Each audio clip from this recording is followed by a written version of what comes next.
Hallelujah, praise the Lord. खुदावंद यीशु मसीह के पवित्र नाम में फिर एक बार आप सभी को जय मसीह की। प्रियो, आज के वचन में हम जाएंगे। इस साल हमने कई सारे भक्तजनों को हमने खो दिया, कई सारे विश्वासियों को, पासवानों को, उसी रीति से हमारे रिश्तेदारों को, और इस देश में कई सारे अन्य प्रजा भी अपने प्राणों को उन्होंने गवा दिया। कई सारे लोग प्रभु में सो गए प्रियो, और उनको देखते देखते कई बार हमारी आशा टूट गई, हमारी विश्वास भी कई बार कमज़ोर हो गई। हम कई बार इन परिस्थितियों में हम डर गए। लेकिन प्रियो, हमें याद रखना है कि हमारा विश्वास जो है वो दृढ़ होना चाहिए, हमारी आशा जो है वो भी दृढ़ होनी चाहिए, और ये आशा, विश्वास और हमारे धीरज प्रभु में स्थिर होने चाहिए। हालेलुया। हम जो वचन में देखते हैं थिस्सलुनीकियों के पहले पत्र 4 अध्याय उसके 13वां आयत में लिखा है, हे भाइयों, हम नहीं चाहते हैं कि तुम उनके विषय में जो सोते हैं अज्ञानी रहो। ऐसा ना हो कि तुम दूसरों के समान शोक करो जिन्हें आशा नहीं। हालेलुया। यहाँ पर कहता है कि तुम दूसरों के समान शोक ना करो। हालेलुया।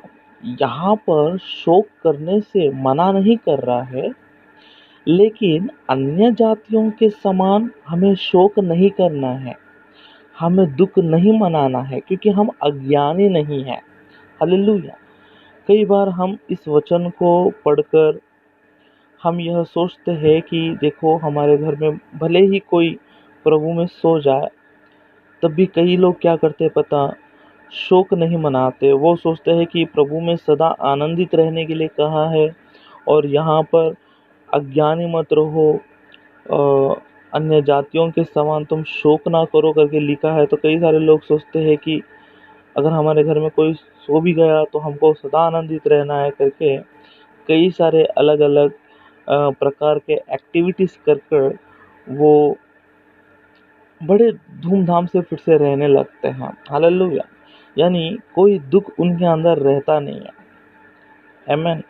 लेकिन ये नहीं है प्रियो, यहाँ पर कहता है कि तुम दूसरों के समान शोक ना करो। शोक करो, कोई चले जाता है हमारे बीच में से तो हमें थोड़ा दुख होता है, लेकिन कई सारे लोग कैसे होते हैं, बस एक एग्जाम्पल के रूप में बता रहा हूँ। कई सारे लोग ऐसे होते हैं कि कोई प्रभु में सो गए हैं तो उसके नेक्स्ट दिन से ही कई सारे लोग खाने पीने में लग जाते हैं, भयंकर रीति से नॉनवेज खाने में लग जाते हैं, यहाँ वहाँ घूमने में लग जाते हैं। यानी कई बार तो ऐसा लगता है कि उनके जाने से ये बड़े खुश हो रहे थे, या उनके जाना ही ये लोग चाह रहे थे। कई बार हमें ऐसा भी लगता है उन्हें देखकर। आमीन। और जब हम उनसे पूछते हैं तो उनका जवाब भी होता है कि नहीं नहीं, हमारे अंदर दुख है लेकिन हम बाहर प्रकट नहीं कर रहे। कई सारे लोगों के ऐसे जवाब भी होती है। लेकिन मेरे प्रियो, यहाँ पर वचन कहता है, हे भाइयों, हम नहीं चाहते हैं कि तुम उनके विषय में जो सोते हैं, जो सो गए हैं, उनके विषय में हम नहीं चाहते हैं कि तुम उनके जैसा शोक करो जो अज्ञानी है इस विषय में, और जिनके अंदर कोई आशा नहीं है। मेरे प्रियो, हम कोई अज्ञानी नहीं है अन्य जातियों के समान कि हमारे अंदर कोई आशा ना रहने के लिए हम उनके समान शोक नहीं करते। क्यों हम उनके समान शोक नहीं करना चाहिए? यानी हमारे अंदर वह आशा है। क्या आशा है? उस आशा के विषय में 14 आयत में लिखा है, क्योंकि यदि हम विश्वास करते हैं कि यीशु मरा और जी भी उठा, तो वैसे ही परमेश्वर उन्हें भी जो यीशु में सो गए हैं उसी के साथ ले आएगा। हालेलुया। हमारी आशा क्या है? यानी हम यह विश्वास करते हैं कि परमेश्वर जिस प्रकार से वह मृतकों में से जी उठा, उसी प्रकार से वो प्रभु में सोए हुए हर एक को वो उसी पुनरुत्थान की सामर्थ्य से वो फिर एक बार उठाएगा और अपने साथ ले आएगा। हालेलुया। इस आशा किस प्रकार की आशा है, यानी पतरस कहता है यह जीवित आशा है। आइए हम देखेंगे पतरस के पहले पत्र पहली अध्याय उसके 3, पतरस के पहले पत्र पहली अध्याय उसके 3 और 4 आयत को। पतरस पहले पत्र पहली अध्याय 3 और 4। हमारे प्रभु यीशु मसीह के परमेश्वर और पिता का धन्यवाद हो, जिसने यीशु मसीह के मरे हुए में से जी उठने के द्वारा अपनी बड़ी दया से हमें जीवित आशा के लिए नया जन्म दिया, अर्थात एक अविनाशी और निर्मल और अजर मीरास के लिए जो तुम्हारे लिए स्वर्ग में रखी गई है। हालेलुया। प्रभु यीशु मसीह के मृतकों में से जी उठने के द्वारा हमें क्या मिली है? हमें क्या मिली है? यानी हमें एक जीवित आशा मिली है। और ये आशा अन्य जातियों को नहीं पता है कि यह आशा किस प्रकार की है। वो अज्ञानी है, लेकिन हम अज्ञानी नहीं हैं।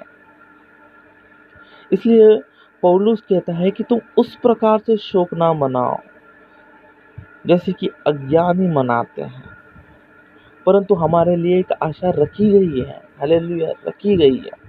कई सारे लोगों को आशा नहीं होती है, लेकिन हमारे अंदर एक जीवित आशा है। हमारी आशा प्रभु में किस प्रकार से है, यानी हमारी आशा एक ही आशा है। वचन कहता है इफिसियों के पत्र में, जब हम देखते हैं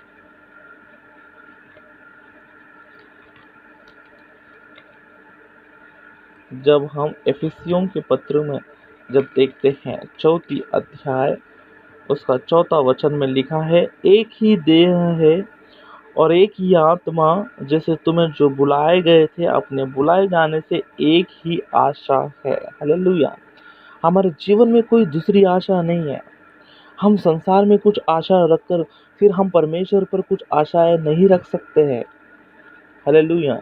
अगर हमारी कोई आशा है तो वो केवल प्रभु में ही स्थिर और दृढ़ होनी चाहिए। मेरे प्रियो, कई बार क्या होता है कि हम जो है, हमारी आशा किस प्रकार की होती है और हमारे विश्वास किस प्रकार की होती है। यानी अगर हम ऑपरेशन थिएटर में देखते हैं, ऑपरेशन थिएटर में जब देखते हैं तो वहाँ पर हार्ट बीट की कुछ रेस होती है। अगर हम देख सकते हैं कि जो ऊपर नीचे होता रहता है, और कई बार ऐसा हो जाता है कि वो एकदम स्ट्रेट हो जाता है, यानी एकदम ये हमें लगता है कि वो जो भी व्यक्ति है वो मर चुका है। उसके बाद फिर एक बार जब कोई दिया जाता है, शॉक लगा दिया जाता है, तो वो ऑपरेशन थिएटर में वो रेस जो है फिर से ऊपर नीचे होने लगती है। हालेलुया। हमारी आशा और हमारी विश्वास भी कुछ इसी प्रकार से है। क्यों कह रहा हूँ, यानी देखिएगा, जब कोरोना जैसी विपत्ति हमारे ऊपर आती नहीं है, या हमारे जीवन में कोई दुख या वेदना या कोई विपत्ति हमारे ऊपर जब आती नहीं है, तो हमारी आशा भी या हमारी विश्वास भी मृत्यु के समान, मरी हुई समान ही रहती है, मृतकों के समान। यानी हमारी आशा, हमारी विश्वास, यह सब कुछ मरा हुआ रहता है। लेकिन कोई विपत्ति या जब भी कोई दुख हमारे ऊपर आता है, तो सडनली हमारा विश्वास या हमारी आशा बढ़ने लगती है, उसके बाद धीरे धीरे घटने लगती है। कुछ दिनों के बाद जब कोरोना पूरी रीति से चले जाएगा, यानी कम हो जाएगा, तो फिर एक बार हमारी विश्वास, हमारी प्रार्थना, हमारी आशा, हमारी प्रार्थना जीवन, आत्मिक जीवन, वो सब फिर एक बार कम होने लगेगा। फिर एक बार कोई विपत्ति आ जाए तो फिर से हम उपवास प्रार्थना, कई अलग प्रकार की प्रार्थना, अधिक रीति से वचन पढ़ना, ध्यान करना, जागरूक रहना, हम कुछ ऐसा करेंगे। यानी हमारी आशा, हमारी विश्वास, हमारी प्रार्थना जीवन, हर एक चीज बदलती रहती है, परंतु स्थिर नहीं होती है। लेकिन हमारी विश्वास या हमारी आशा प्रभु में किस प्रकार से होनी चाहिए प्रियो? हमारी आशा किस प्रकार से होनी चाहिए? वह स्थिर होनी चाहिए, वह दृढ़ होनी चाहिए। किस प्रकार से, एक बार हम देखेंगे इब्रानियों के पत्र हम एक बार देखेंगे इब्रानियों के पत्र 6वीं अध्याय उसके 19वें वचन को हम पढ़ेंगे।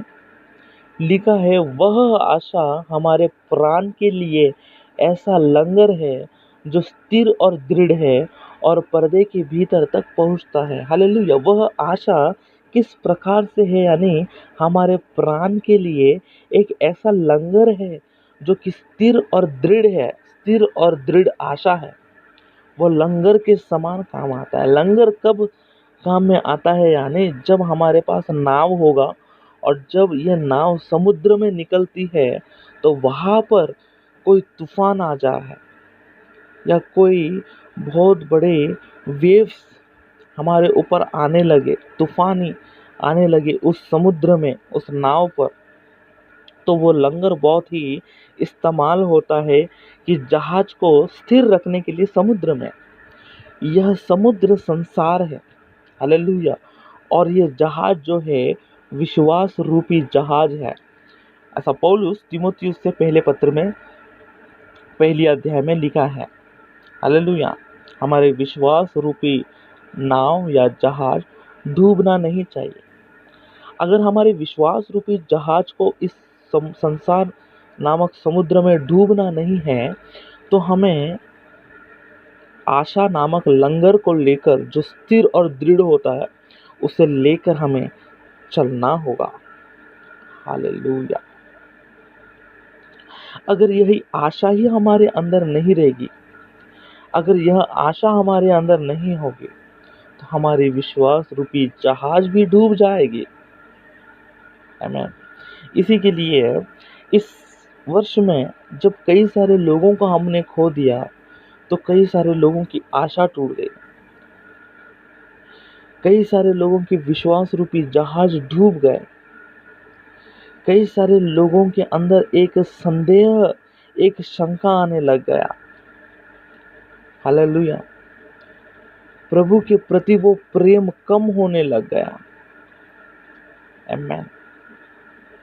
मैं कई सारे लोगों की बात नहीं कर रहा हूँ, मैं अधिकतर लोगों की बात नहीं कर रहा हूँ, लेकिन कुछ लोगों के विषय में कह रहा हूँ। कुछ लोगों के विषय में हो जाती है। हालेलुया। कई बार विपत्ति आने पर कई सारी चीजें हो जाती है, लेकिन प्रियो याद रखना, कभी भी हमारे विश्वास रूपी जहाज डूबना नहीं चाहिए। हमारी आशा टूटनी नहीं चाहिए, परंतु हमारी आशा दृढ़ और स्थिर होनी चाहिए प्रभु में, एक लंगर के समान। हालेलुया। आमीन। हमारी जो आशा है वह किसके द्वारा गया और जिसके द्वारा हमें दिया गया वो किस प्रकार से था, यानी वो पवित्र था और वो पवित्र रहते हुए मृतकों में से जी उठा। और अब हम जो उस पर आशा रखते हैं, हम जो यीशु मसीह पर आशा रखते हैं, हमने जो आशा धरे है, हमें भी किस प्रकार से रहना है, यानी हमें भी पवित्र रहना है करके बाइबल कहता है।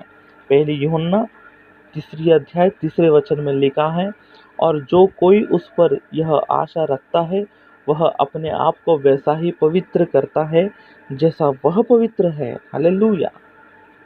हम जो उस पर आशा रखते हैं उन्हें किस प्रकार से रहना है, यानी वह जैसा पवित्र है वैसे हमें पवित्र रहना है। पत्रस के पत्र में यीशु मसीह कहता है कि मैं जैसा पवित्र हूँ वैसे तुम भी पवित्र रहो। हालेलुया। वचन कहता है उसके आगमन के समय पवित्र चाल चलन बनाए रखो। थिस्सलुनीकियों के पत्र में हम एक सारांश को देख सकते हैं कि परमेश्वर के आगमन के वक्त अपने आप को निर्दोष, निर्मल रखो, पवित्र बनाए रखो। हालेलुया।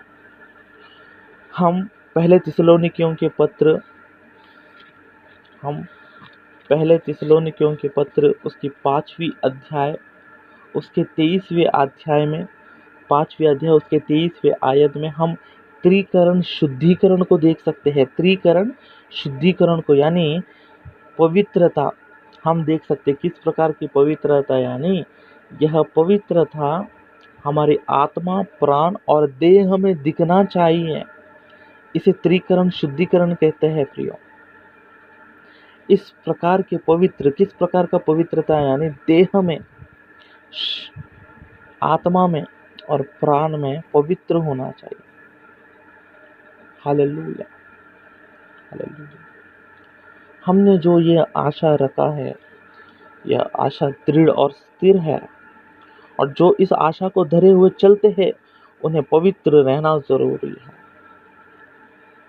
आमीन। तो आज हमें अपने आप को परखना बहुत जरूरी है, कहीं हमारी आशा तो टूट नहीं गई। कई सारे कलीसियाओं में आज के दिन कई सारे पासबान चले गए, प्रभु में सो गए, अपनी दौड़ को पूरी करते हुए, अपने विश्वास को थामे हुए, अपनी कुश्ती को लड़ते हुए वो चले गए। लेकिन कलीसिया आज परीक्षाओं में पड़ी है, उस कलीसिया में आज आशा टूट गई है, विश्वास रूपी जहाज डूब रही है। हालेलुया। लेकिन प्रियो, ऐसा ना हो कि वो पूरी रीति से डूब जाए। अपनी आशा के लंगर को इस्तेमाल में लेकर आओ, जो कि दृढ़ और स्थिर है। हालेलुया। तब हमारी ना ही विश्वास रूपी जहाज डूबेगी, ना ही हमारी आशा टूटेगी। हालेलुया। वचन 119वां अध्याय 81 भजन संहिता में लिखा है कि उसके व्यवस्था पर ही हमें आशा रखना है, वचन पर ही आशा रखना है। अगर हम वचन से भटक जाएंगे तो हमारी आशा भी टूट जाएगी। हालेलुया। प्रभु आप सभी को आशीष दे। आमीन।